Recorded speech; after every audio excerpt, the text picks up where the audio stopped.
Good morning, good evening, and good day to all our participants from different continents and countries. Welcome to our webinar on Evolving Paradigms of Development. I am Pradeep Kapoor, an alumnus of IIT Delhi, and after joining the Indian Foreign Service, I served in many countries, including as India's ambassador in Cambodia and Chile. I'm also the executive director for the Wheels Integrated Smart Village program mentioned earlier in the PowerPoint presentation. Wheels Global Foundation was started in 2006 by alumni of the Indian Institutes of Technology and is an initiative of the Pan IIT Alumni Association. Wheels is an acronym for water, healthcare, energy, education, rural livelihoods, and sustainability. Where solutions do not exist, we encourage research and development at the IITs and other similar institutions, sponsorships, to offer technology solutions to scale the efforts. We work collaboratively with partners like IEEE Integrated Smart Village, CII, the Confederation of Indian Industry, Mission Samriddhi, Sarjan Foundation, Sevaks, Spoken Tutorials, and others. Lately, we embarked on an integrated approach for smart village development, where entrepreneurship is at the core of making these projects sustainable. A brief introduction to Wheels activities was presented prior to the start of this event and will also run at the conclusion again. We are a volunteer organization and depend on the generosity of our many donors who believe that scale can be achieved by leveraging technology. You can also get additional information at our website www.wheelsglobal.org and www.wheelscharitable.org. This webinar is made possible by a generous grant from Smita and Ashok Siddhanti of Andina Inc., an environmental, health, and safety consulting company based in Washington, D.C. A disclaimer: all views expressed by the speakers in this webinar are their own and do not reflect nor are endorsed by Wheels Global and charitable foundations or its board and its members. Now, some housekeeping messages. All the attendees are on mute throughout the webinar. You may ask questions to the speakers by entering it in the Q&A box. If you need any help, you can chat with one of us by raising your hand or typing your request in the chat box. You may also send us the questions by email to info@wheelsglobal.org. A recording of this event will also be available on our website and on YouTube and Facebook. Questions from the audience will be curated and channeled to the speakers by the President of Wheels Global Foundation, Suresh Shenoy, who is the moderator for today's session. And now, it is my distinct honor and privilege to introduce the speakers for this webinar. His Highness Sri Yaduveer Krishnadatta Chamaraja Wadiyar is the 27th head and custodian of the ruling family of the Kingdom of Mysore and head of the Wadiyar Dynasty. He was educated at Bangalore and in the United States. His Highness is committed to sustainable development and the use of education and empowerment as a tool for betterment of the world. The Maharaja will be in conversation with Mr. Rajat Gupta, who is alumnus of IIT Delhi, co-alumnus, and also chairman of Wheels Global Foundation. He also studied at the Harvard Business School and is known as among the leading Indian American businessmen and philanthropists who founded the Indian School of Business, the American Indian Foundation, and many other institutions. Over to you, Rajat.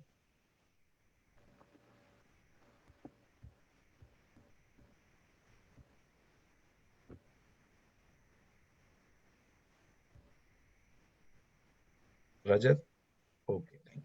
Just switch on your audio and video. I hope you're there.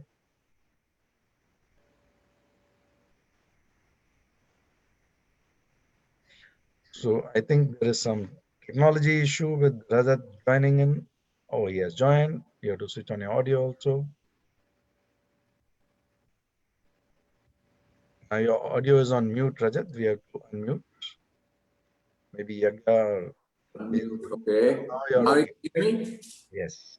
Yeah, Okay, excellent. Well, I thank you, Ambassador, for the introduction and very much welcome His Highness to this session. I look forward to our discussion very much. I want to first maybe give His Highness an opportunity to talk about the contributions his family has made over centuries, the history of the dynasty, and of course, how it has now in this modern day been able to transform itself and play a key role in the development of Mysore and India. So without further ado, let me turn it over to Your Highness for some initial remarks regarding Mysore, your family, and your own initiatives. Over to you. Thank you so much, Mr. Gupta. Pleasure to be here, everyone from Wheels Foundation and everyone attending this webinar. Lovely to be here and a pleasure to interact with all of you. And I think an immense pleasure also to share a bit of my family and our legacy here in Mysore. I have just a small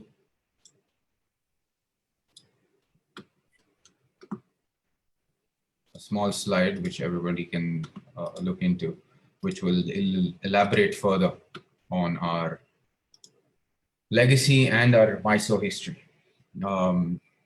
Essentially, the Wadiars of Mysore follow, historically, maybe people are aware, many of the southern dynasties established had a recurring theme of two brothers coming down south from North India, the Vijayanagar emperors, the Kalale, Palegars, many others had a history of two brothers coming down, and we also have this recurring theme where two brothers came down from Dwaraka and they were on pilgrimage. They come to the Chelvanarayana shrine in Melkote. After darshan there, they come down to Mysore, where they have darshan at the Kodi Someshwara, Kodi Bhairaveshwara. Kodi means tank, so the temples adjacent to the tank. They have darshan, and while they are resting there, hear of the story of the plight of the Rajmata then. And she essentially was facing trouble. The Dalwai wanted to usurp power by marrying the daughter of the king who had just passed away. And she was in trouble and necessity of some aid. So both the brothers form a small coalition of, or some small sort of army, take over, manage to overpower the Nayaka. And then in return for the goodwill or the good gesture, he ends up marrying the daughter and becoming whatever, assuming the title Wadiyar, or what essentially means ruler during that time. I've compiled a small timeline of what are the major events and the political upheavals, perhaps, of all that we have faced during our 600 years of being here in Mysore. As I already mentioned, the dynasty was established by Raja Adi Yaduraya in 1399.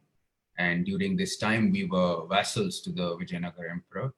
And we gradually moved up in stature, moving into Srirangpatna and becoming viceroys. And of course, the Srirangpatna viceroy was the leading viceroy of the Vijayanagar emperor, only second in command to him.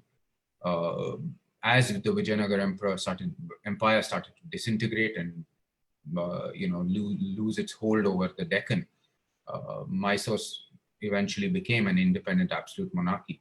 And eventually the Battle of Talikota in 1565 saw to the last straws of Vijayanagar, essentially.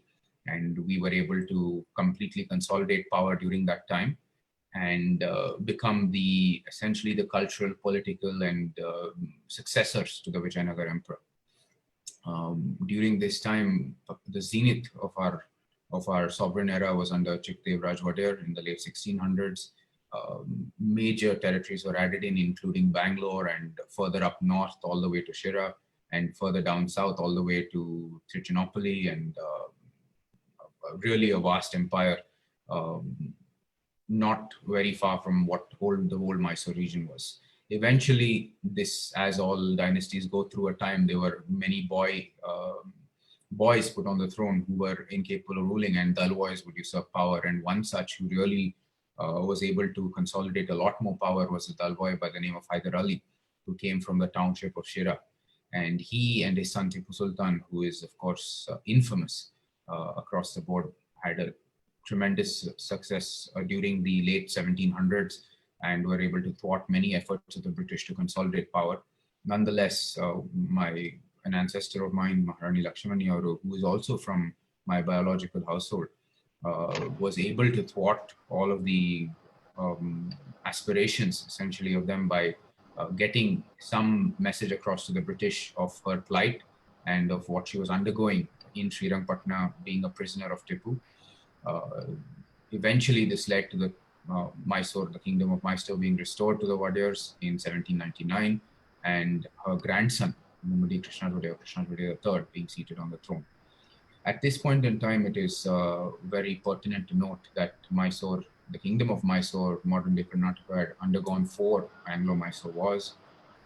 There was also constant warring with the Marathas, the Malabar principalities, and it was essentially a war-torn and decimated land. And such conditions were what we inherited the kingdom of Mysore in 1799, and what we had to build back from in the following century and up to independence.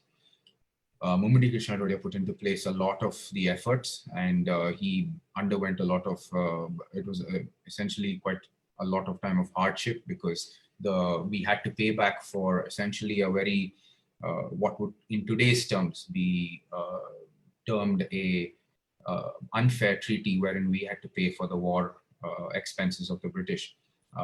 Nonetheless, we managed to do so. It resulted in power going away from the Mysore court to the British hands and the resident, but it was restored back during Chamaraja X's time, who also initiated the Representative Assembly of Mysore and many other landmark policy changes and institutions that eventually led to essentially the first democratization in India across the board. His son, Krishnadatta IV, is largely credited with the golden age of Mysore, and his time is remembered with a great amount of goodwill and a great amount of romanticization for all in old Mysore as a time of plenty, and eventually my grandfather's time, which was an extension of that. India got her independence, as we all know, in 1947, and eventually became a republic in 1950 with the monarchy abolished. So these are essentially this 600-year or 550-year time period under which we have seen major political upheavals, huge geopolitical shifts, huge shifts in thought, in the way kingdoms were administered. And all throughout this, what I'd like to point out, and is pertinent really to note, is that the cultural aspirations and what we inherited essentially from the Vijayanagar emperors in the time of Rajwadiyar was still continued despite all of the upheavals we went through. We strived to rule with many of the same ideals during the sovereign era of Mysore, as did the empire of Vijayanagar, which was universally across all over the world considered one of the richest and most well-to-do empires during India's Middle Ages. This all culminated in the 20th century when Mysore became a model state. No doubt, of course, able Diwans, administration, and at its leadership, Maharajas who were encouraging the idea of Mysore to be built upon what was before, but also with the ideas of modernity going forward. This melding of the cultural splendor of Vijayanagara, as well as this modern ingenuity, innovation, entrepreneurship spearheaded by the administration and the Maharajas here, essentially was what was the bedrock for the golden era of Mysore. The legacy, therefore, is not just the culture, but the culture together with the spirit of innovation and entrepreneurship. And I think it's the key when looking towards our aspirations going forward in India today, because many of the challenges we see, if not recurring, but rhyming. I think there is a famous quote which says history doesn't often never repeats itself, but it often does rhyme. And I think when we look back upon the model state of Mysore and the India we're facing today and what we want to be as a global, as a world leader going forward, many of these ideals and lessons that were, or policies or institutions that were set up during the time of Mysore can be looked towards to recreate or rekindle that spirit going forward, of course, with the idiosyncrasies of today's time. The idea that Mysore was percolated and essentially what is one of the driving forces for what I want to do personally as with myself going forward during the Jubilee celebrations of the Maharaja Krishnadatta IV. His Diwan, the famed Sir Mizrair Ismail, said, it is my aspiration that every Mysorean wake up in the morning to Mysore coffee, read the newspaper made of Mysore papers, bathe himself in Mysore soap, wash himself in Mysore towel, and he, of course, before all this, he rises from linen and bed covers made from Mysore cotton, and he enjoys all of this in the splendor of Mysore that has a glorious history, heritage, and his houses are built of Mysore cement. So again, the theme of Mysore coming back again and the branding of Mysore was a key idea in pushing forward. And all of these brands, institutions, and that were created during the time of the Kingdom of Mysore essentially was what structured Mysore to be a model state during those times. And it's something that can be looked towards, referenced for as we move forward. My idea essentially is this legacy does not just mean upholding the cultural tradition, but also further and beyond that, upholding this heritage of innovation and entrepreneurship and rekindling it so that it serves a modern avatar. My foundation, that is Bherunda Foundation, looks to be a support structure to this rekindling of ideas, to the many ideas that are here in India, and we look to transform them to transcendental value to our society and country, and not just transcendental value, but everlasting value, such similar to what my forefathers did, and similar to what all our forefathers strived to in the Kingdom of Mysore going forward. Thank you, Your Highness. This was an extraordinarily inspiring story of your family and what it has done through the ages. We all were aware of Mysore and its place in history, but to hear from you directly on all the history and all the things that your family has done over the centuries has been a great privilege and an inspiration. We also hope that, as you have stated, you intend to adapt this to the modern age and, of course, marry tradition with modernity and to bring to Mysore and to India some of the traditions and values that your family stood for, and manifest that in the initiatives you take in order to develop Mysore and India. So today's discussion, I think, would be centered around your thoughts regarding these set of initiatives. And let me also start by saying that in the last 50 years, India has, of course, seen an extraordinary migration from rural to urban India.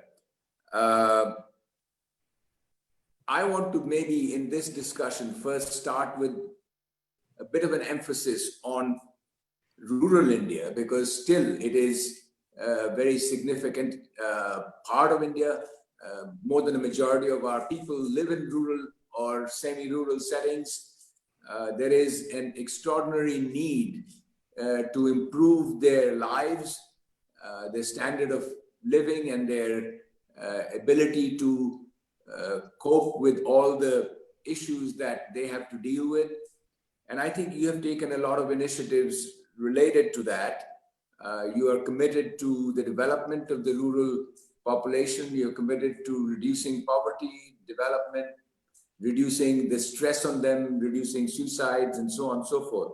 So maybe the first question to you is, give us some overview of how you see development, especially in rural India. Thank you, Rajat. Essentially, what we've been working for in the Bherunda Foundation in the nascent stages now is towards seeing how we can focus on specific areas in the rural sphere. Ideally, we would like the rural atmosphere or the rural sphere or the rural tradition preserved and going forward them to be that way. But economic history or economic models say otherwise. There is always going to be some migration towards the urban landscape from the rural, as is the way when economies thrive and move forward. It is no doubt that that is going to happen.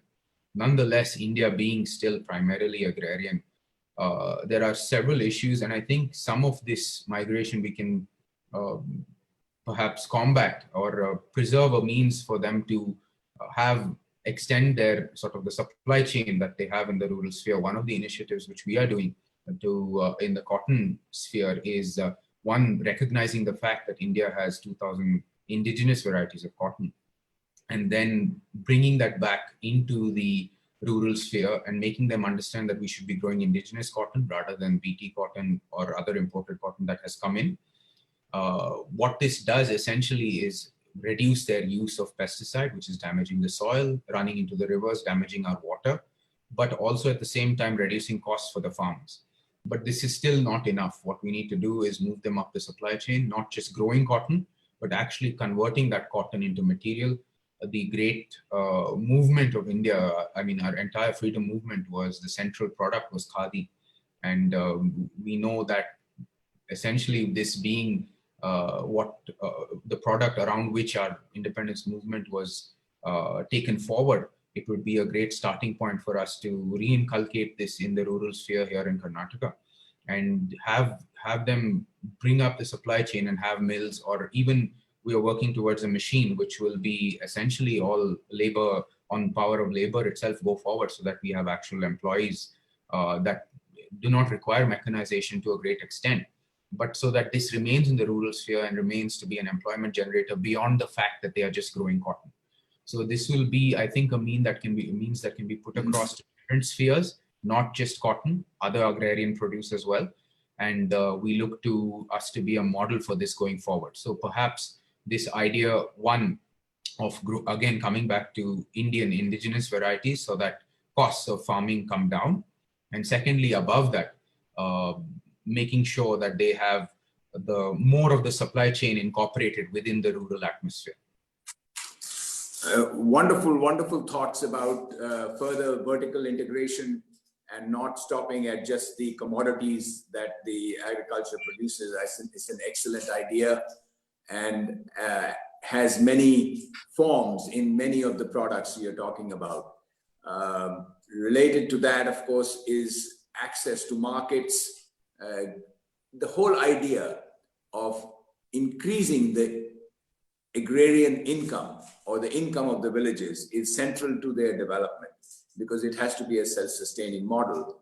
So to that extent, some of the other related inputs, whether it be financial access or the access to markets or logistics or transportation, what are some of your thoughts in making sure that the income of the agrarian farmer through these modes is increased? Well, I mean, essentially allowing them to move up and incorporating more of the supply chain should increase their income in theory. Yeah. Nonetheless, their financial outlook should have to improve via us having some sort of policy incentive or research from our end into how we can do that via government bodies being a part of the process. We have to take them forward as well. No one foundation can do it unless the government comes on board.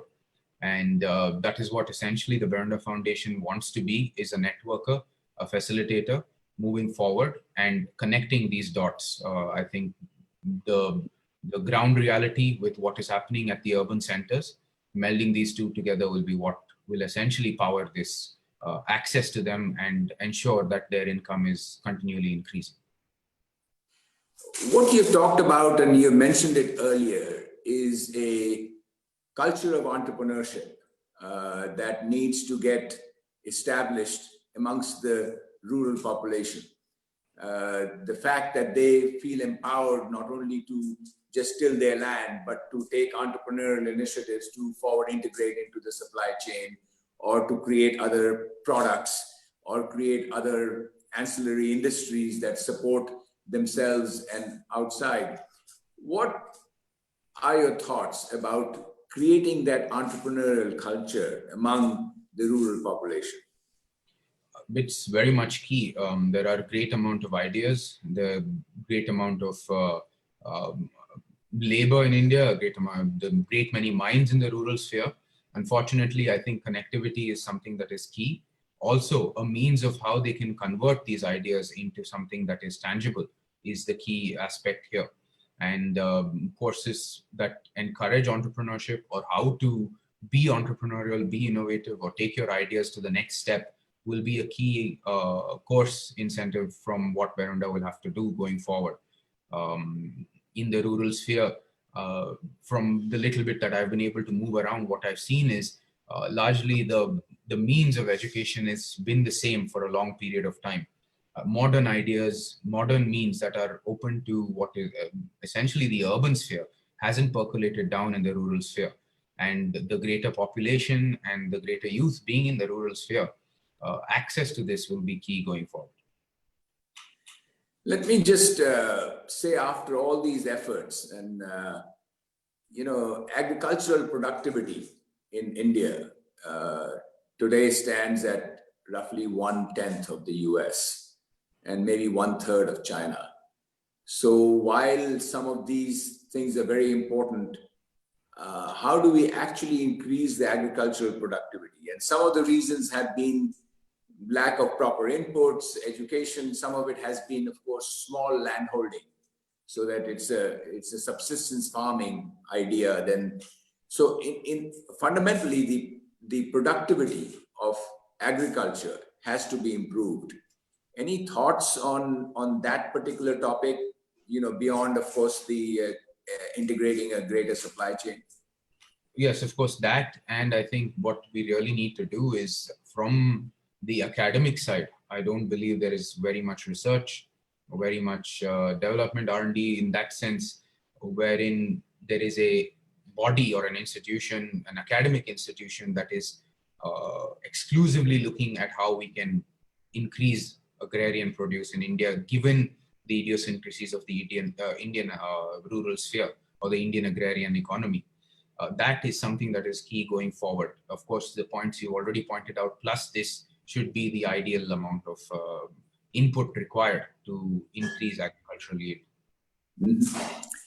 Let me switch from agriculture and supply chain, etc., to health, because in the end, if you don't have a healthy population, they are unable to be productive. They are unable to learn. Children can't go to school if they are not healthy. Health is a huge challenge in India overall, and especially in the rural setting. We lack very much, if you look at the indicators of health, whether it be child and maternal mortality, whether it be a load of infectious diseases, or whether it be load of chronic diseases, which have now come more and more in terms of diabetes and cardiovascular disease, etc. What are some of your thoughts on healthcare in a rural setting? I think as for the rural sphere closer to the cities, there has been a tremendous improvement in the last decade or so. It is particularly not lacking in the belts around the forest, that is essentially the tribal belt. As you mentioned, maternity care, infant health, etc., is by any standard not at all where it should be.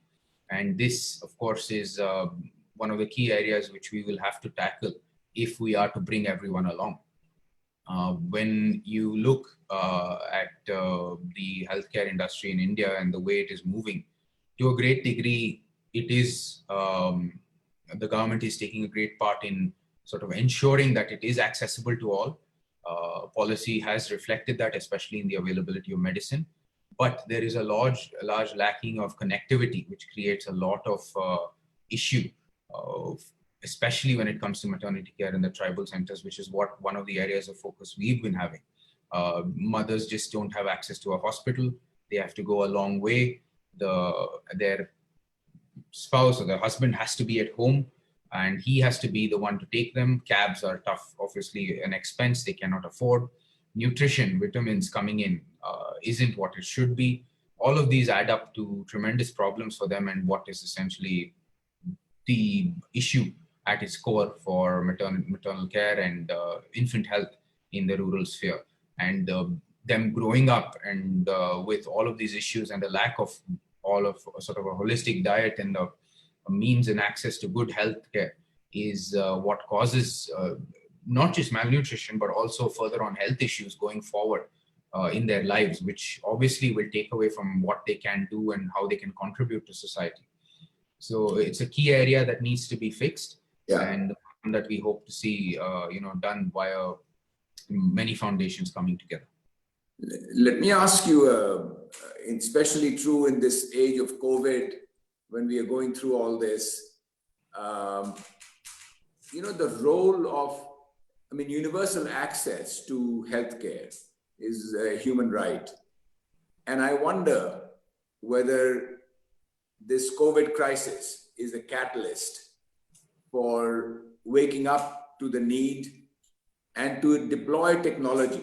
I don't know that you can create truly universal access without, let's say, telemedicine of some kind for villages and so on, because everybody now has a mobile phone and can access through that, and that infrastructure is improving. What are some of your thoughts on innovation in reaching on the health dimension to rural India? No doubt it will be key. Again, we have in touch with a very innovative individual who I believe won an award from Google, who did essentially created a device which would monitor, which would be a bracelet. It was made jewelry that was very akin to what a tribal lady would wear. And it would monitor all her essentials, and it would page it back to the doctor in the city. And if she had any doubts, he would be able to read the data and essentially give her essentially just a smiley face or a sad face, and which would determine whether she was okay or not. In case it was, most of the time with maternal care, it is usually just a hiccup and nothing to worry about.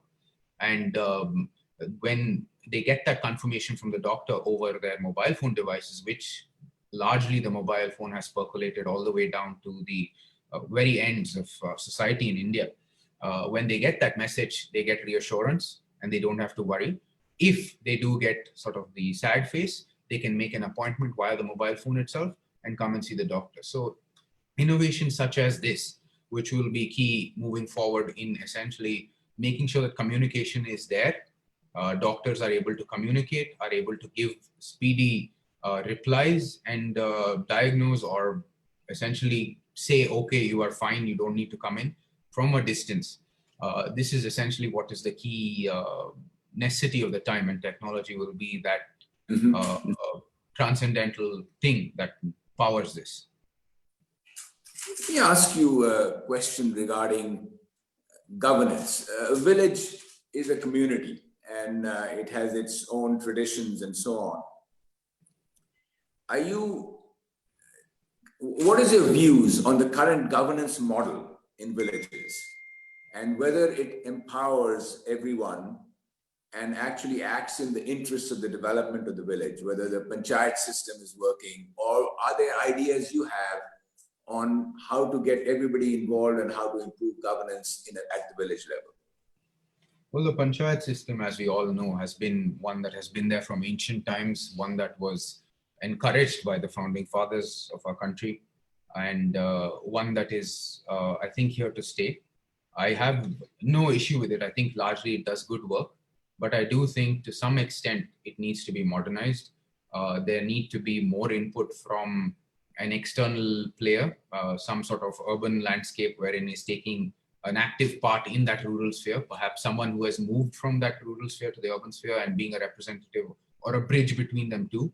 Because we, at the same time that we want to preserve the rural traditions and the rural identity, we need them to be aware of what the urban sphere is doing and what they can borrow from the urban sphere to enhance the rural sphere. And I think the panchayat system can largely benefit from this. But overall, I think they should be left to some autonomy so that they can continue to be decision makers, because that gives a great amount of importance, and that itself is a great amount of confidence for the innovation and entrepreneurial spirit required. A related question, related to governance and women's empowerment. I mean, there is a lot of evidence all around the world that women are actually much better at community governance and community initiatives than, in fact, men. And I wonder what the level of leadership provided in the rural setting for women, and how do we encourage that, and how do we promote that to make sure that they actually get the benefits of the inherent leadership capacity of women in rural settings. I mean, we'll be the first here, the Wadiyars of Mysore will be the first to admit that women are equally, if not more so, capable of ruling, being part of community leaders, whatever they have to do in order to progress. The same Maharani Lakshmani, who I mentioned in my slide, while she restored the kingdom, was also key in introducing the smallpox vaccine in the early 1800s. When the population was fearing it greatly, she came out, made her daughter-in-law and daughters stand on a great pavilion in front of everyone, lifted up their sleeves and administered the smallpox vaccine to them in the early 1800s, which was the pandemic of the time. So what we see during that time, and she not only restored essentially the kingdom back to us, but also ensured that she continued to play a part in community leadership and ensuring that vision going forward. And going forward at all times of great crisis, it was women at the helm moving forward. So we'll be the first to admit that women are key to going forward. They will have to rise up, whether in the panchayat system, the urban sphere. I think we have a great amount of respect at least down south here, for women and all that they can contribute to society. They will be key leaders going forward, and also in the traditional role of the household and going forward in this incorporating more of the supply chain. It will be women who will have to be the leaders going forward, because many of these aspects are, well, I hate to use the word, but economies that women have been more involved in, such as cotton, moving it into handloom and yarn, and then into khadi. It is essentially what we would see them come together and be examples towards having more people, more women involved in these aspects going forward. Let me ask you a question about in a sense, a unique phenomena in India, which is that there is a huge number of NGOs. I mean, in hundreds of thousands of NGOs in the country. They are high on passion, but I believe they are actually not so well equipped to scale up or to actually have sustainable impact. This may be a little bit unfair. There are obviously many NGOs which are very, very effective and have scaled up. I'm not denying that. But what's your thoughts on overall on what role NGOs can play, and how do we improve the performance of NGOs? Because vast majority of them don't really have the kind of impact they aspire to. Very true. I've encountered a number of NGOs over time, and there are many with a wide sphere of where they want to work in, and many that are effective, and many that are a large percent, I would say, that are completely ineffective in what they're trying to do, or their means of doing it are not particularly great. I would think personally, as far as from a government side, what they would have to do is ask the NGOs to narrow down what their specific area of working is, and what are the qualifications of its members to work in that said area. And that should be more stringent, because setting up an NGO and doing it, while it should be easy, should also have some sort of qualification from the members setting up the NGO and why they're doing it. Perhaps more input on that from the people trying to set up an NGO is key going forward. But nonetheless, I think what we should also do is try and club together with as many NGOs that are effective and try to build a network so that we may be a vast body that is truly percolating down and can have scale moving forward. That would be also key. Yeah. Let me switch to the last topic I want to discuss, which I think you and Wheels have been in a dialogue with. This is about something we have together terms as Indian Institute of Development. The thought being that we create an institution that is a catalyst and is the reservoir of knowledge and initiatives and projects along the lines that you have been talking about throughout this session. But do it in an organized fashion, so we create an institution that will be in the same tradition as many institutions your family has created through the centuries. So this would be something that I think you are quite excited about as your own legacy and having the kind of impact that it could have as a catalyst to implement all these initiatives and be a reservoir of knowledge. I'd love to hear your thoughts on it. We have been in dialogue for several weeks. You've been giving some thought to it. Maybe you can give us some idea of how you think of such an institution, what your vision for that institution might be, and how we can all collaborate to make that a reality. As we mentioned during there is much required, a much greater academic input, especially in R&D, more research papers coming out as to how we can increase agricultural yield, how we can implement technology in the agricultural sphere, how we can ensure that the rural culture is enshrined for further future to see and uphold when their time comes to uphold it. All of this needs a repository to be stored, a place to where research can be engaged in a very beneficial environment, and some place where they can truly do something of value towards society and can continue to be everlasting value long after we are no more here. That is the key idea going forward, and such an institution should Bherunda and Wheels focus on all that Wheels that has already done. I think setting up a great groundwork here in India and the many initiatives that I have come to understand that Wheels is already doing. Furthermore and beyond that, and which will be crucial, is the immense amount of the great minds that are at Wheels and the great amount of experience that Wheels has will be key towards legacy holders such as Bherunda Foundation, a holder of heritage and culture. Melding these two together will be I think a great confluence of ideas, a great confluence of people to create such an institution which can be hopefully historic going forward. Your Highness, we very much look forward to working with you to create such an institution. I think starting with Mysore, we'll set it up in Mysore. We'll then have an impact, of course, there, but the ambition and the vision should be to have impact all over the country. There is, in fact, not such an institution that today exists, so it will be path-breaking, and we'll look forward to your inspiration and your leadership in creating that. I think now we open up the session to questions from the audience.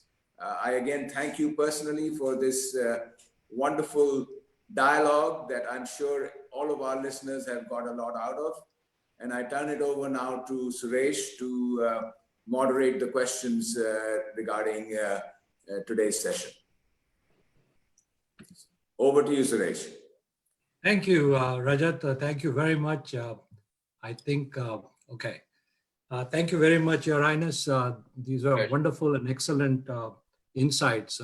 Thank you so much. I think we would need the whole day if we had to review the history and the rich heritage of the Mysore Maharaja. One of which is, of course, the starting of the Indian Institute of Science, incidentally around the time of the Spanish flu and that pandemic. So it's only appropriate that at the end of this pandemic, we may have the beginnings of another institute, which would be a landmark not only for Mysore, but for the rest of India and the world. So we are looking forward to working with you on that. So there are a lot of questions from the audience, one of which has to do with how do you combine, you have expressed your passion for maintaining the traditions and how important they are from a historical perspective and also from the perspective of rural development. How do you combine tradition with modernity? So if you could share some of your views on that, we would appreciate that. They go very much hand in hand for me. The core of what we've been upholding here in Mysore, what my parents, forefathers, all of them enshrined always at the core was a continuation of tradition. This idea that it can sustain throughout time, if need be,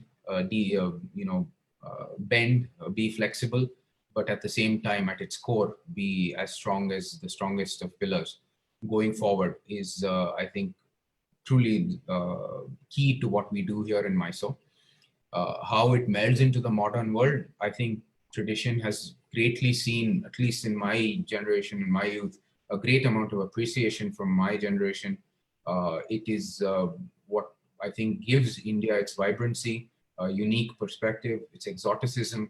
All of that comes from the fact that we have such a unique culture here and a unique tradition that has essentially been preserved for over, in our case, perhaps, the last 400 years for the Mysore family and beyond that from the Vijayanagar Empire. But as India as a whole, from time immemorial, we have traditions, and melding that with the modern structure will be key going forward, because that's how we preserve and show India's uniqueness and show what a unique tradition we have that has essentially empowered us to be global leaders in the past, and hopefully going forward, if we are able to walk this tightrope of ensuring that we uphold our traditions, at the same time bring in modernity and all the idiosyncrasies of the modern world, it will be key going forward. And it is a tightrope to walk, but one that we have to walk nonetheless.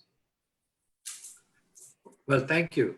Another question that has come up is, in terms of technology, the IITs right now, almost all of them have a significant emphasis on technologies that are appropriate for rural development. So for example, in IIT Bombay, they have something for the Center for Technology Applications for Rural Development, Sitara. There is CRDT in IIT Delhi and so forth. In your vision for the Institute for Development, how do you see technology transfer happening between these institutions of higher education and NGOs, practitioners, rural dwellers, as well as policymakers, in terms of how these technologies might be applied in a manner that conforms to local traditions and local conditions? Well, I mean, the key thing that our institution will strive to be is this connection. As the Bherunda Foundation is a connector or a networker or a facilitator, the institution also, for its specific focus of this agrarian or rural development, will have to be a place where technology, if it is there from higher academic institutions, can be tested out, or further research can be taken forward in the institution. And then perhaps even the idea of where we can apply this research, apply this technology, should be done very stringently, and then further on how it can be implemented in the agrarian sphere as well. And models for this can be done, of course, in an institution as we aim to create. Suresh, I have to just say that what the Maharaja just said is in a way the practical description of the Indian Institute of Development. This is what their task should be. And this is what they should be able to do in a field setting and prove the concept and then scale it up. That would be the idea, which IITs cannot do themselves, actually. I mean, IITs may be the science behind it and innovate ideas, but how to actually get it implemented in a rural setting and how to scale it up should be a primary mission of this institute we are both talking about. Thank you, Rajat. Actually, I was going to turn it over to you for your comments, because your experience in setting up the Indian School of Business and the Public Health Foundation of India, which has really transformed, higher education in India and healthcare delivery models. It would help for our audience as well as for the rest of us to understand how public-private partnerships work in today's environment and economy. So a few words from you on that would be appreciated. Yeah. Well, I mean, I would say that in certain sectors, I mean, ISB's different business can be done by a private sector and so on. But health, for example, there is no way to improve the state of health without the active participation of government. So a public-private partnership between government, business, as well as the civil society or the NGOs that work in this field is critical. So the Public Health Foundation was created on that basis. And if I look at what we are envisioning in terms of rural development, it has to be the same. It has to be a combination of government, of foundations like the Maharajas and his, sponsorship and initiative, as well as other relevant partners, whether it be academic institutions like the IITs or whether it be NGOs that are passionate about it. So what we need to do is to create a multi-stakeholder entity that has a mission to do this. Now, of course, in doing that, you really need to make sure that appropriate governance is put in, that actually its mission is fact-based research that informs policy, but it's also an organization where actually you help in live projects, in conducting them, in making sure that the field testing is done properly, and then to propagate that ideas and be a missionary about it. So I feel that if we can bring all that together, much like we have been able to do in the Public Health Foundation, we should be able to really, in a sense, scale up quickly and increase the pace of development for rural India. And that will have an incredible multiplier effect in uplifting the economy and the general improvement of the standard of living of rural population. Thank you, Rajat. Your Highness, you have any comments on public-private partnership and your views on what it takes to work with a democratic government that, obviously every so many years goes through some transformation, and, how do you implement your vision in this environment of the new environment of the democratic rule, if you will? Well, I mean, firstly, I've of course born and brought up in democratic India, and I know no other system. So it is my window to the past is only from stories of my ancestors, and it's the system I believe which is most ideal for what we aim to do. Nonetheless, I think government will have to be brought along. They have to be aware from day one of what we aim to do. And they have to be partners with us moving forward, because they will bring the scale and they will be the implementers of what we are trying to do, because we can give models, we can do a great deal of research, we can perhaps help an entire village out. But for the entirety of a state, the entirety of the country, and even the entirety of a district, it will be the government that does it going forward. And they will have to play a key role in shaping what we go forward. But as far as what we are required to set up such an institution, I think even in that part, if the government has a hand, it will always be good, because we want them invested in our idea as well. Going forward, if this has to be self-sustaining, it has to go beyond Bherunda, the palace here at Mysore, Wheels Foundation. It has to be truly held by the public, and they must be the spearhead going forward. We can only do so for some amount of time. So, of course, the system that we are in is one that we have to work, and nonetheless, if we are, God willing, doing such an institute, we'll have to bring the government along for every step of the way, and all of the sentiments I can echo what Mr. Gupta has said. Thank you very much. These have been excellent thoughts and ideas and a vision. There are some other questions that have come up related to India's reliance on the coastline, if you will. Mysore has a very rich coastline as well. I hail from Mangalore, which has a very important port. So your thoughts on, on leveraging the coastline and all aspects and the wealth that the ocean has to, contribute for development. I think I was very fortunate.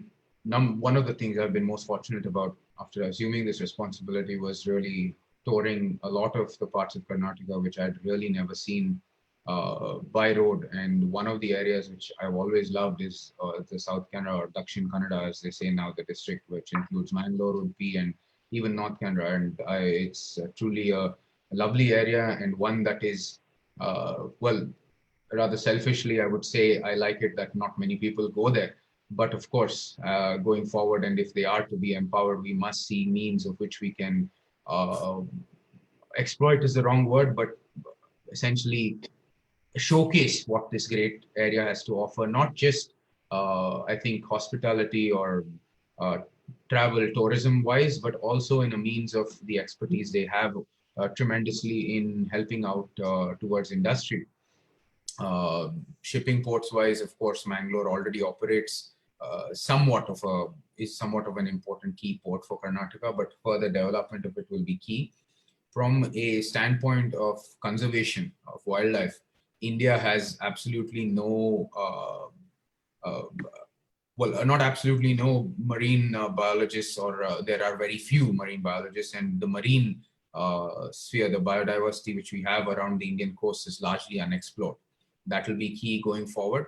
And then, of course, maritime activities and developing of our ocean potential will be key. I think our water issues also will, to some extent, have to be solutions will have to come from us essentially desalinating ocean water as well. All of these aspects are very important when we look at our oceans, and coastal Karnataka has tremendous potential. And I would like to see somehow, if there are opinions going forward. Currently, we aren't. It's not our focus area. We are around the Mysore area, but we would love to do something there, and it would be something that, as I scale, I would love to do in the coastal sphere in Karnataka. Thank you. Rajat, did you have any comments on that, or? No, not really. No. Thank you. I don't. There's a question about the digital divide. There is a significant difference between the rate of development in urban India and rural India. And the question is, how do you bridge this rural-urban divide? And if anything, the pandemic has brought to light is how the delivery of services. Rajat mentioned it, and you discussed it earlier about telemedicine. But when it comes to education, for example, even in urban areas, they are finding there is a economic divide. A lot of students do not have access to internet or computers, leave alone such access to technology in the rural areas. So, do you have your thoughts on how this rural-urban divide can be bridged, considering that even in today's day and age, about 800 million people in India live in the rural sector. So we'd love to hear your views on that, Your Highness. I mean, connectivity obviously is key to rural to urban connectivity, exposure to urban lifestyle, exposure to not urban lifestyle. When I say the sort of life they lead in an urban sphere, and all of the benefits they have from being in an urban sphere, that should be showcased perhaps to them. But I think what the urban landscape has shown in India, especially, is a lot of the ways we've gone wrong in moving forward. And taking Bangalore, for example, we have just grown sporadically without any planning, without any means of really understanding where we should be headed, and has created a huge host of issues environmentally, socially, community aspects, just cleanliness, health, infrastructure wise, a lot of infrastructure which is absolutely inept at doing what it's supposed to be doing. A lot of this has shown that, when we come back to the rural sphere, we can use the example of what we've done in the urban sphere, and how we've grown in the urban sphere, and implement our models within the rural sphere, or what we want to bring modernity to the rural sphere in a much more organic means. We want to preserve the rural identity, not sort of have it, only as a sort of keystone going forward. We want it to be as is before, but also all of the modern amenities that an urban or the modern benefits that an urban dweller have for the rural sphere as well. So that will be key going forward. Yeah, so I completely agree with that. I want to say one thing. One silver lining of this COVID crisis is that it has actually freed us from the constraints of time and distance. If you think about it, we are all working, self-isolated in one setting. And we find that we are reasonably productive even from that. If you take the two important spheres, education and health, I don't think in a vast country like India with such a high population that we could make real progress in any of these two sectors, education and health, which is what by progress I mean universal access to education and health, without digitization, without the internet, without the web, and being able to reach every human being in the country and be able to provide them quality education as well as quality healthcare. Without digitization, it cannot happen. So in that sense, it's great that the COVID crisis has created a momentum to that. And then even in education, we are going to a combination of online and offline. And that will be the future of education. It will also be the future of healthcare. So just building on what the Maharaja said, that those kinds of connectivity and that kind of delivery of services digitally, especially in health and education, will be critical to raising the fundamental standard of living of everybody in the country. Thank you, Rajat. I just want to make a quick note. Wheels work together with PITech, which is the Pan IIT Technology Review, and the transcript of this webinar will be published in that, and also will appear on our website. Ambassador Kapoor, who is chairing this event, had a question that he had put together. So over to you, Ambassador Kapoor. Please, you are muted right now. Thank you very much, Suresh, for that. Now, I'm sorry to be interrupting at this stage. I'll hand it back to you for the other questions. There are so many questions and so many comments, which is indeed very encouraging for all of us to work on this. And I've been listening with very great interest to all the comments by the speakers, by Your Highness and by Rajat. My question to you is the following. There's somebody who's commented that can we create Chandigarh in every state? Now, my thoughts were the following. If you were to conceive of the IID, the Indian Institute of Development, as creating an ecosystem for not just an institute, but for sort of a bigger entity, which is like a rural area, which is a smart village type of entity, where you look at the upstream and the downstream integration with the rural community and create a new template. Not in the urban context. Urban context, yes, there will be a lot of learning for the urban context also, but in the rural context.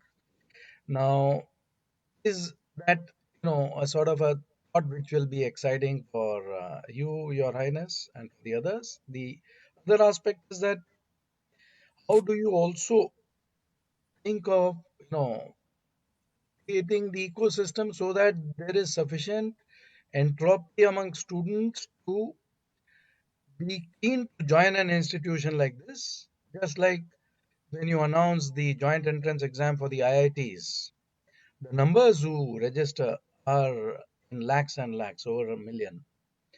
So, how do you create that sort of image and impact the entire community and in the country? That there is a lot of enthusiasm for joining that sort of institute, and how does it ultimately, and of course, with all that you have mentioned and what Rajat has mentioned, uh, in terms of the entire ecosystem then being seen as an empowerment of villagers to the extent that they become wealth creators to help achieve the dream of the $5 trillion economy, as it is in in India. The rural communities are in a majority, about 66, 67%, and in Africa and Asia and Latin America and most parts of the world. So, how do you make a template which is also applicable globally? I'll stop there and hand back to you, uh, Your Highness, and to Rajat for your thoughts, because Rajat has also been involved very actively in setting up some great templates for institutions. So, I'd like to hear your comments on these, and then we'll go back to the questions, of which there are so many still pending. Thank you. Thank you, Pradeep.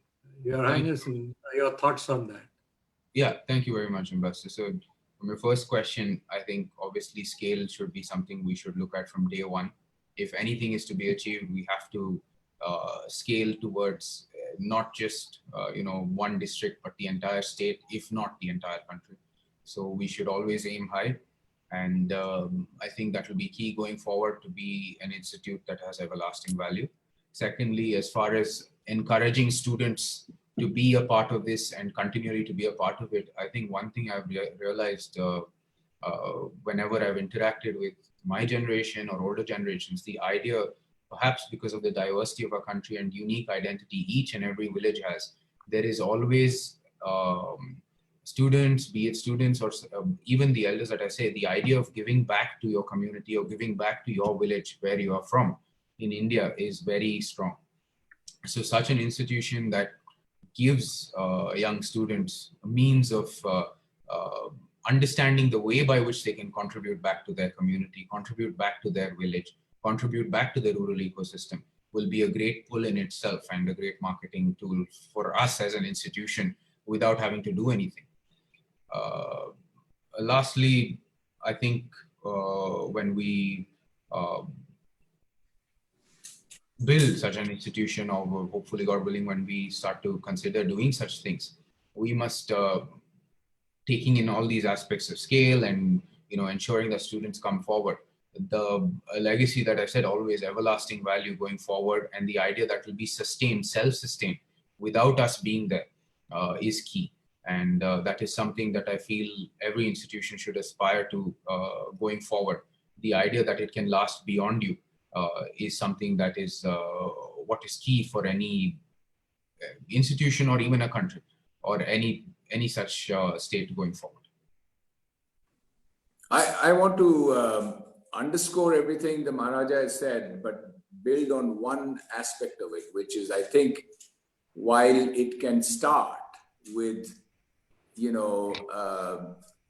philanthropic contributions from a foundation like the Bherunda Foundation, it must be self-sustainable. The Maharaja just emphasized that point, which means that it will have to have value added to the extent that they can in fact generate revenues from their services, the ideas they provide, and create an ecosystem that creates value and that creates wealth, that adds value to the farmer, so that in turn the farmer is able to pay for those to access to that technology or to that knowledge, etc.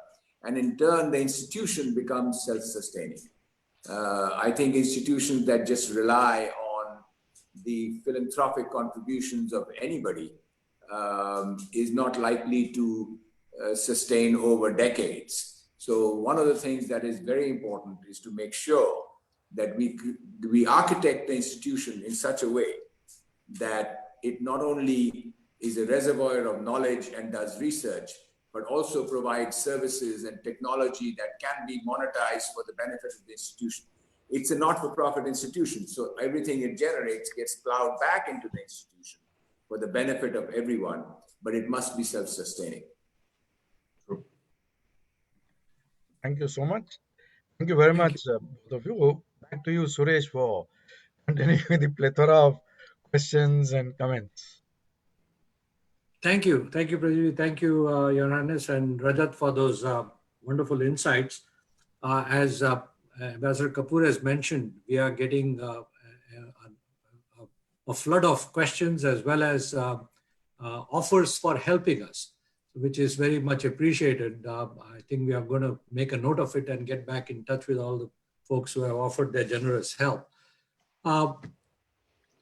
There is an issue about languages too in India.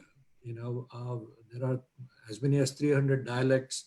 You know, Professor Mudaglia at IIT Bombay developed something called the spoken tutorials, which Wheels has also helped to promote in various projects.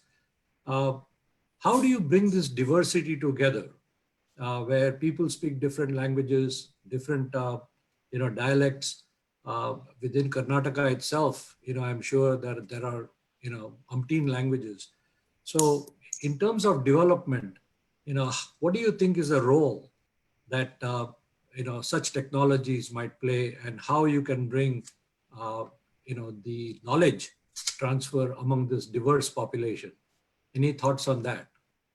Well, obviously, technology has solutions for translating and bringing information from one language to the other, and it can be applied into the vernacular in particular. But I have always maintained, and you know, often this sort of ends up in a political quagmire, so to speak, whenever you're asked about your language and your state, whenever you are doing it. I've always maintained that, you know, it's in fact advantageous for India.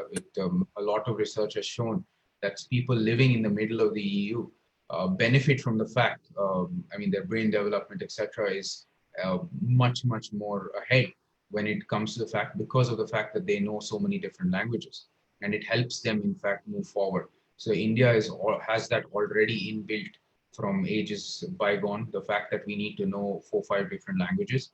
And I think we should strive to do that and encourage that, you know, maybe not learn your language and the common language of the country to be very fluent in those two, but then again, some level of fluency in a couple others wouldn't hurt at all.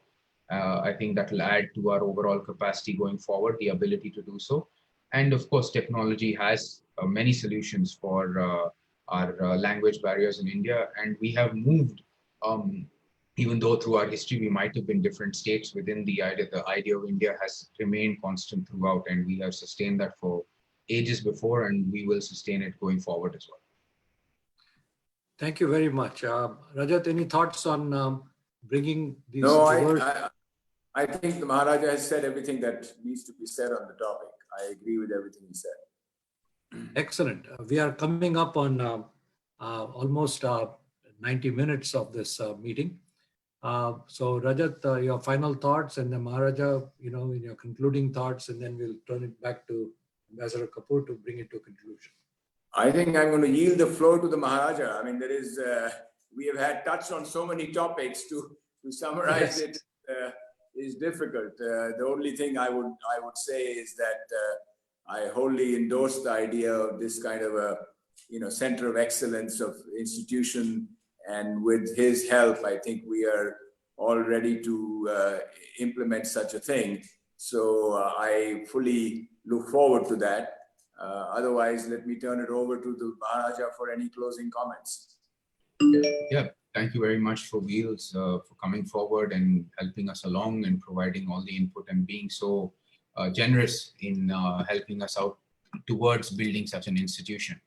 Bherunda Foundation, as I've already mentioned, is sort of a vehicle to ensure that the legacy that my forefathers and all of us here in Mysore are inheritors of can be seen and leveraged to some fruition so that future generations may uphold that legacy going forward and also benefit from it, from be it an institution as we've discussed, or any other beneficial works that we may intend to do. As far as development and what we've talked about today, it's been truly an enriching conference, truly an enriching webinar. And I've loved the discussion with everyone. And I've been reading all of the questions, and hopefully I can answer them all through some means. If they can be sent to me, I'd love to do that. And I thank everyone for being a part of this webinar. And of course, over to Ambassador for his concluding remarks. Thank you so much. Please stay safe, given the sort of COVID pandemic and all that is going around. My best to everyone. Thank you very much, Your Highness. Thanks for taking the time and the effort to be with us. We greatly appreciate that. I would like to personally thank you for that and your insights, and we look forward to working with you on the Institute and going forward. So I'll hand it off to Ambassador Kapoor. Over to you, sir. Thank you very much, Suresh. Your Highness, it's been very interesting to listen to your comments, and we look forward, to your continuing the great legacy of Mysore, which we learnt a lot when we visited, and had discussions in Mysore just a few months back in February. And thank you also to Rajat. You have both made it a very fascinating discussion for all the participants and all the listeners and attendees from different countries. I wish to thank you very profoundly for your excellent and very insightful remarks. The number of questions and the comment on the chat box are testimony to the great and robust discussion we have had and the interest it has aroused in all the listeners. And thank you for your offer, Your Highness, for responding to the questions by email later. I thank Suresh Shenoy for acting as the moderator for today's session. I wish to thank also to the entire team of volunteers and collaborators who worked very hard to make this happen, because it takes a village to conduct these sessions. There are many important key takeaways from today's webinar. These takeaways, some of these takeaways, it cannot reflect all of them. We will display some of these takeaways along with the introductory video if you missed it prior to the event.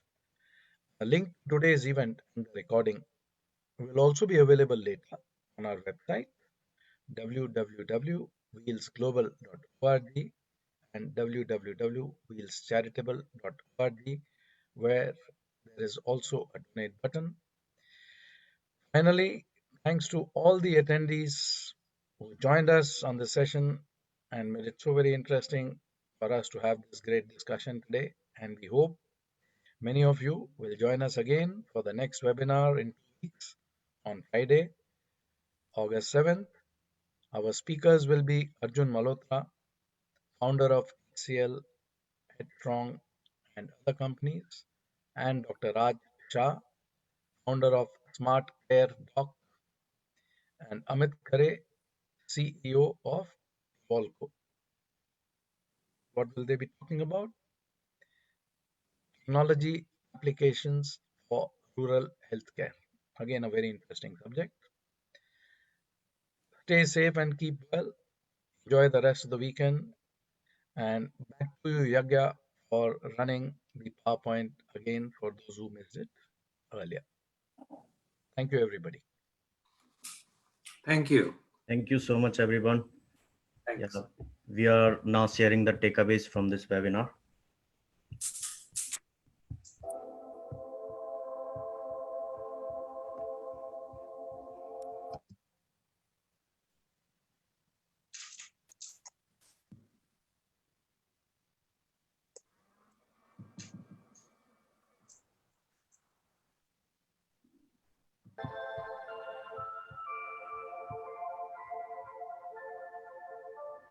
The screen is not shared. Yeah, screen has to come on off.